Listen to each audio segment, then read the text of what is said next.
क्या आपने कभी सोचा है कि जो लोग अपने ही भाई का हक छीनते हैं, उनका अंजाम कैसा होता है?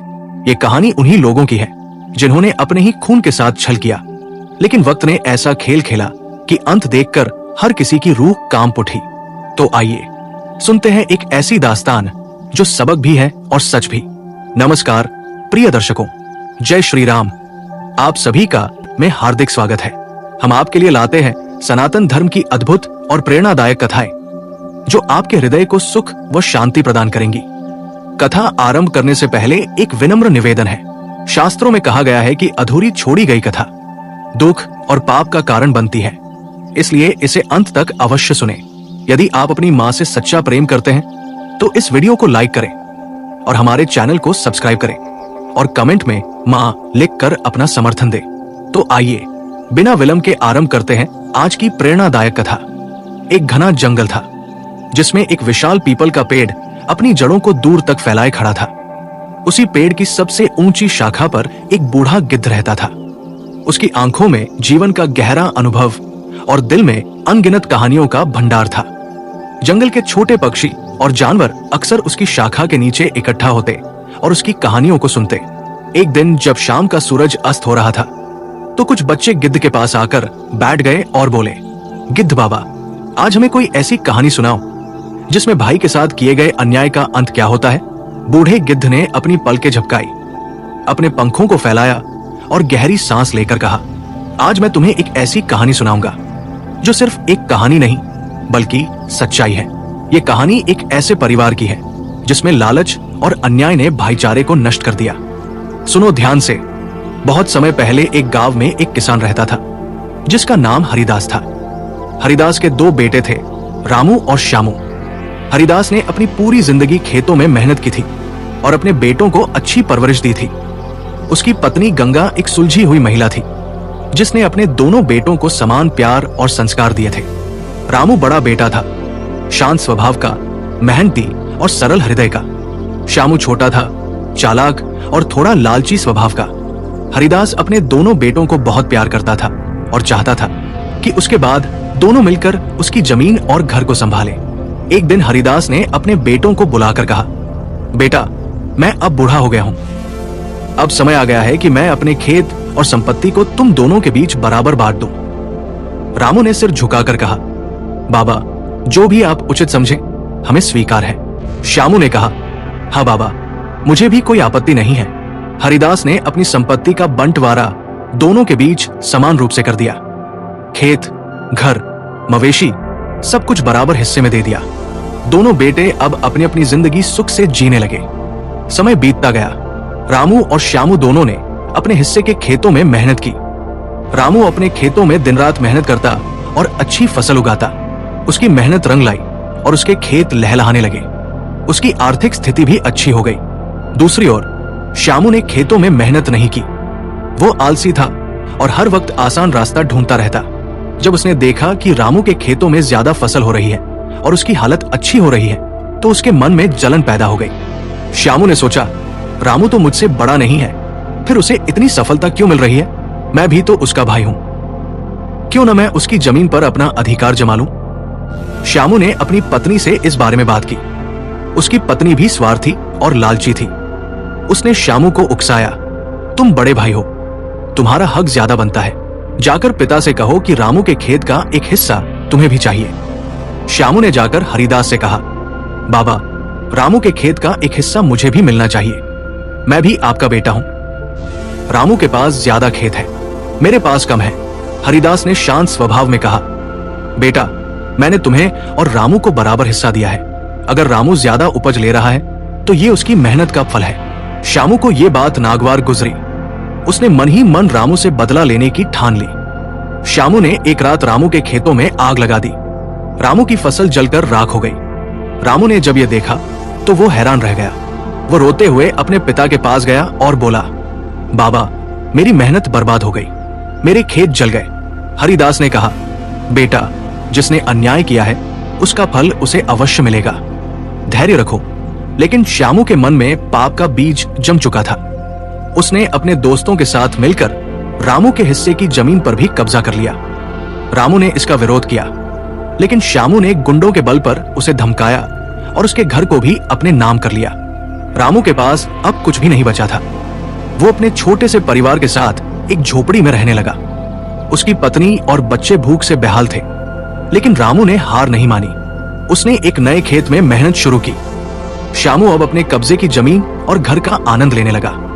लेकिन एक दिन अचानक उसकी पत्नी बीमार पड़ गई। वैद्य ने बताया कि उसे कोई गंभीर बीमारी हो गई है। कुछ ही दिनों में श्यामू के खेतों में सूखा पड़ गया।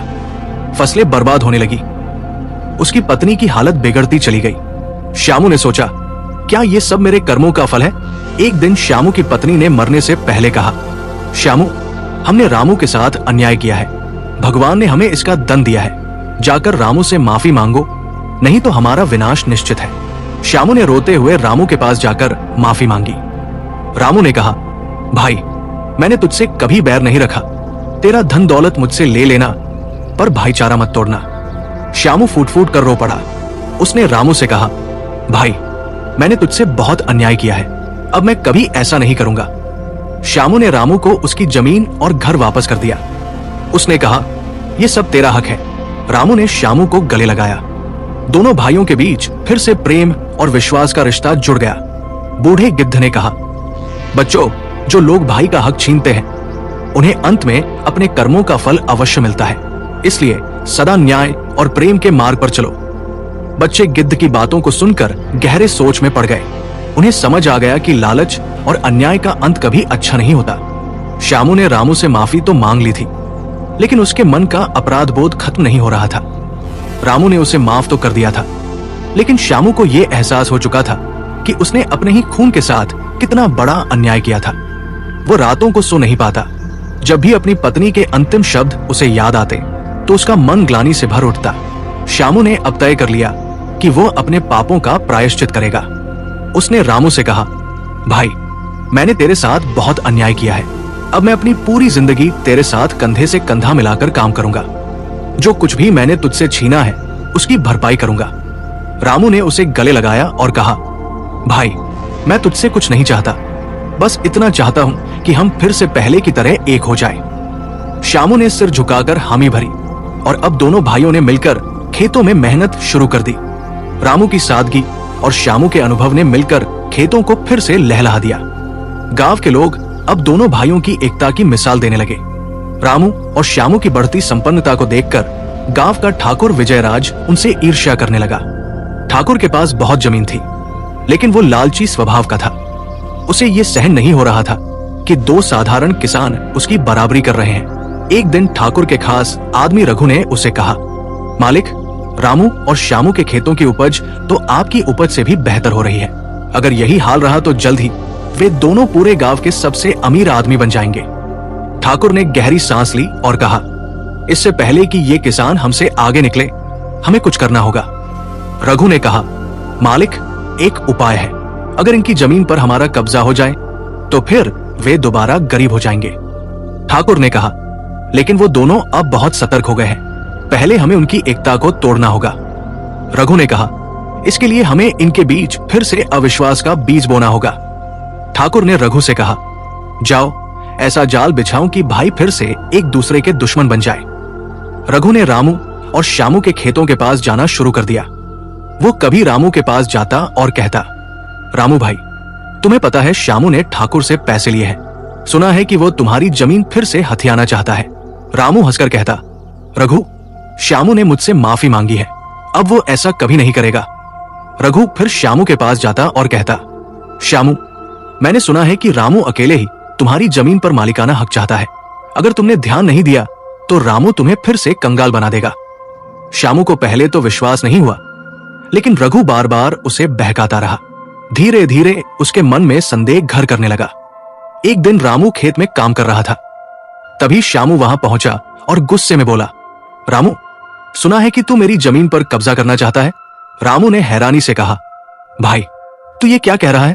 हमने तो साथ मिलकर इन खेतों को सींचा है। श्यामू ने गुस्से में कहा, झूठ मत बोल, मुझे सब पता चल चुका है। ठाकुर ने मुझे सब कुछ बता दिया है। रामू ने कहा, ठाकुर, उसने तुझसे क्या कहा? श्यामू ने कहा, ठाकुर ने बताया कि तू मेरी जमीन को हड़पना चाहता है। रामू ने कहा, भाई, तू फिर से धोखे में आ रहा है। ठाकुर हम दोनों के बीच फूट डालना चाहता है। श्यामू ने क्रोध में आकर कहा, अगर तूने मेरे खेत पर कदम भी रखा तो अंजाम बुरा होगा। रामू ने निराश होकर सिर झुका लिया। उसे समझ आ गया कि ठाकुर ने उनकी एकता को फिर से तोड़ने की साजिश की है। रामू और श्यामू की मां गंगा ने जब अपने बेटों को आपस में लड़ते देखा तो उसका दिल टूट गया। उसने दोनों बेटों को अपने पास बुलाया। गंगा ने कहा, बेटा, मैंने तुम्हें हमेशा मिलजुल कर रहने की सीख दी थी। अगर तुम दोनों फिर से अलग हो गए तो इस घर का विनाश हो जाएगा। रामू ने कहा, मां, मैं तो हमेशा भाई के साथ रहना चाहता था, पर भाई को विश्वास नहीं हो रहा है कि मैं निर्दोष हूं। गंगा ने श्यामू से कहा, बेटा, तू फिर से गलत रास्ते पर जा रहा है। दूसरों की बातों पर ध्यान मत दे। श्यामू ने गंगा की आंखों में आंसू देखे तो उसका मन पिघल गया। उसने कहा, मां, मैं फिर से धोखा खा गया, मुझे माफ कर दे। श्यामू ने रामू का हाथ पकड़ा और कहा, भाई, इस बार फिर से मैं अपने पापों का प्रायश्चित करूंगा। इस बार मैं ठाकुर से बदला लूंगा। रामू ने कहा, नहीं भाई, हम ठाकुर से लड़ाई नहीं करेंगे, हम उसे अपनी एकता और मेहनत से हराएंगे। श्यामू ने सिर हिलाया और कहा, इस बार मैं तुझे धोखा नहीं दूंगा, हम साथ मिलकर ठाकुर को हराएंगे। गंगा ने दोनों बेटों के सिर पर हाथ रखा और कहा, मेरे बच्चों, अब तुम दोनों पर भगवान की कृपा रहेगी। रामू और श्यामू ने फिर से साथ मिलकर खेतों में काम शुरू किया। उन्होंने अपनी उपज को गांव के लोगों में सस्ते दामों में बेचना शुरू किया। इससे ठाकुर का व्यापार ठप हो गया। उसकी हालत खराब हो गई। एक दिन ठाकुर खुद रामू और श्यामू के पास आया और बोला, तुम दोनों ने मेरी चाल को नाकाम कर दिया, मुझे माफ कर दो। रामू ने कहा, हम तुझे माफ कर देंगे, लेकिन फिर से गांव के लोगों का शोषण मत करना। ठाकुर ने सिर झुका लिया और वहां से चला गया। रामू और श्यामू ने फिर से मिलकर अपना घर संभाल लिया। उनकी एकता की मिसाल पूरे गांव में दी जाने लगी। बूढ़े गिद्ध ने कहा, बच्चों, जो लोग भाई का हक छीनते हैं उनका अंत कभी अच्छा नहीं होता, लेकिन जो भाईचारे का महत्व समझते हैं वे कभी हारते नहीं। बच्चे चुपचाप सोच में पड़ गए। उन्हें अब समझ आ गया था कि भाईचारे से बड़ी कोई ताकत नहीं होती। रामू और श्यामू ने अपनी एकता से ठाकुर को पराजित तो कर दिया था, लेकिन ठाकुर के मन में अब भी बदले की आग जल रही थी। उसकी हार ने उसकी प्रतिष्ठा को ठेस पहुंचाई थी। गांव में अब रामू और श्यामू की इज्जत बढ़ गई थी। लोग उन्हें ईमानदारी और भाईचारे की मिसाल मानते थे। ठाकुर ये सहन नहीं कर पा रहा था। एक रात ठाकुर अपने खास आदमी रघु से बोला, रामू और श्यामू ने मेरी सारी योजनाओं को नाकाम कर दिया। अब हमें एक ऐसी चाल चलनी होगी जिससे उनके बीच दोबारा फूट पड़ जाए और इस बार वे कभी एक ना हो पाए। रघु ने पूछा, मालिक, इस बार क्या योजना है? ठाकुर ने एक गहरी सांस ली और कहा, अब हम भाई को भाई से नहीं लड़वाएंगे, इस बार हम उनकी अगली पीढ़ी को निशाना बनाएंगे। रघु ने कहा, मालिक, इसका क्या मतलब है? ठाकुर ने कहा, रामू और श्यामू के बेटे बड़े हो रहे हैं। अगर हमने उनके बीच दुश्मनी पैदा कर दी तो रामू और श्यामू के बीच की एकता खुद ब खुद खत्म हो जाएगी। रघु ने सिर झुकाकर कहा, मालिक, ये योजना तो बहुत खतरनाक है, लेकिन इसे अमल में लाने के लिए हमें कुछ समय लगेगा। ठाकुर ने कहा, चिंता मत कर, धीरे धीरे हम उनके घरों में ऐसा जहर घोलेंगे कि वे खुद एक दूसरे के दुश्मन बन जाएंगे। रामू का बेटा अर्जुन और श्यामू का बेटा कृष्णा बचपन से साथ खेलते थे। दोनों में गहरा प्रेम था। वे साथ खेतों में जाते, साथ खाना खाते और एक ही कमरे में सोते। गांव के लोग उनकी दोस्ती की मिसाल देते थे, लेकिन अब ठाकुर की नजर उन पर थी। एक दिन रघु अर्जुन के पास जाकर बोला, अर्जुन, क्या तुम जानते हो कि तुम्हारे पिता की जमीन का बड़ा हिस्सा कृष्णा के नाम होने वाला है? अर्जुन ने हैरानी से कहा, यह कैसे हो सकता है? मेरे पिता ने तो कहा था कि खेत दोनों भाइयों के बीच बराबर है। रघु ने कहा, कृष्णा के पिता ने ठाकुर से वादा किया है कि जमीन का बड़ा हिस्सा कृष्णा को ही मिलेगा। अर्जुन के मन में संदेह का बीज पड़ चुका था। दूसरी ओर रघु ने कृष्णा के पास जाकर कहा, कृष्णा, अर्जुन तुम्हारी जमीन पर अपना हक जताना चाहता है। सुना है कि उसने अपने पिता से कहा है कि तुम्हारे हिस्से की जमीन उसे दिलाई जाए। कृष्णा को भी अर्जुन पर शक होने लगा। अब दोनों के बीच छोटी छोटी बातों पर तकरार होने लगी। जहां पहले अर्जुन और कृष्णा साथ खेलते थे, अब वे अलग अलग बैठने लगे। खेतों में भी दोनों एक दूसरे से बात नहीं करते थे। रामू और श्यामू इस बदलाव को महसूस कर रहे थे। एक दिन रामू ने अर्जुन से पूछा, बेटा, तू कृष्णा से बात क्यों नहीं करता? अर्जुन ने गुस्से में कहा, कृष्णा मेरे हिस्से की जमीन हड़पना चाहता है। रामू ने कहा, बेटा ये किसने तुझसे कहा? अर्जुन ने कहा, रघु ने बताया है। रामू के कान खड़े हो गए। उसने श्यामू से कहा, भाई ठाकुर फिर से चाल चल रहा है, हमें सच का पता लगाना होगा। श्यामू ने कहा, अगर ये सच है तो हमें इस बार चालाकी से काम लेना होगा। रामू और श्यामू ने इस बार ठान लिया कि ठाकुर की साजिश को सबके सामने लाकर रहेंगे। उन्होंने अर्जुन और कृष्णा को अपने साथ लिया और सीधे ठाकुर के घर पहुंच गए। ठाकुर चौपाल में बैठा था। रामू ने कहा, ठाकुर इस बार तेरी चाल हम समझ गए हैं। तूने हमारे बेटों के बीच फूट डालने की कोशिश की है, अब हम तुझे रंगे हाथों पकड़ेंगे। ठाकुर ने हंसते हुए कहा, रामू तू मेरे खिलाफ कोई सबूत नहीं ला सकता, तेरे पास कोई प्रमाण है? रामू ने अर्जुन और कृष्णा से कहा, बेटा क्या तुम रघु की बातों की पुष्टि कर सकते हो? अर्जुन और कृष्णा ने सिर झुकाकर हाँ में जवाब दिया। तभी रामू ने पास के पेड़ के पीछे खड़े रघु को आवाज दी, रघु अब तू सबके सामने सच बोल। रघु ने डरते हुए कहा, मालिक ने मुझसे कहा था कि अर्जुन और कृष्णा के बीच लड़ाई करवाओ। अगर दोनों के बीच दुश्मनी हो जाएगी तो रामू और श्यामू भी अलग हो जाएंगे। गांव के लोग ये सुनकर भौचक्के रह गए। रामू ने ठाकुर से कहा, अब तूने सारी हदें पार कर दी है। गांव के बुजुर्गों ने ठाकुर को पंचायत में बुलाया। ठाकुर को सबके सामने माफी मांगनी पड़ी और पंचायत ने उसे भारी जुर्माना लगाया। रामू और श्यामू ने अर्जुन और कृष्णा को अपने पास बुलाया। रामू ने कहा, बेटा ये सब सिर्फ लालच और द्वेष के कारण हुआ, अब हम इस गलती को कभी दोहराएंगे नहीं।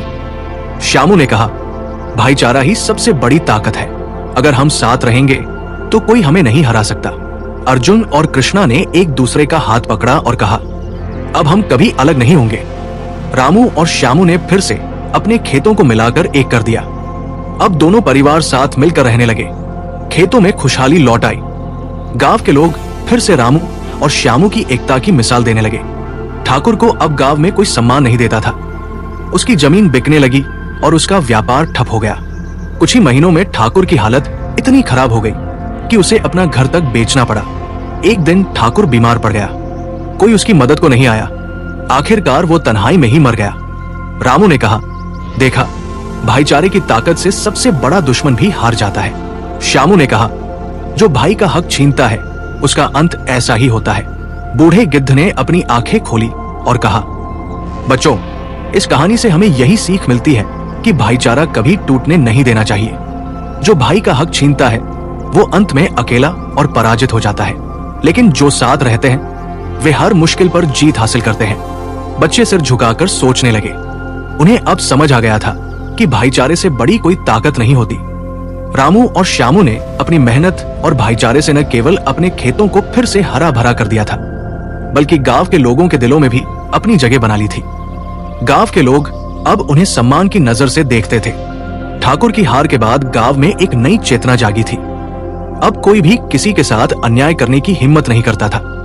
लेकिन जीवन कभी स्थिर नहीं रहता। एक दिन गांव में एक नई समस्या ने सिर उठाया। गांव के पास बहने वाली नदी में अचानक बाढ़ आ गई। बाढ़ इतनी भयानक थी कि खेतों में पानी भर गया, फसलें डूब गई और कई कच्चे मकान गिर गए। गांव के लोग घबराए हुए थे। रामू और श्यामू ने इस कठिन समय में भी धैर्य नहीं खोया। उन्होंने गांव के लोगों को एकजुट किया और सबसे पहले उन लोगों की मदद की जिनके घर ढह गए थे। उन्होंने गांव के बुजुर्गों और बच्चों को अपने घर में आश्रय दिया। अर्जुन और कृष्णा भी अपने पिता के साथ कंधे से कंधा मिलाकर लोगों की सहायता करने लगे।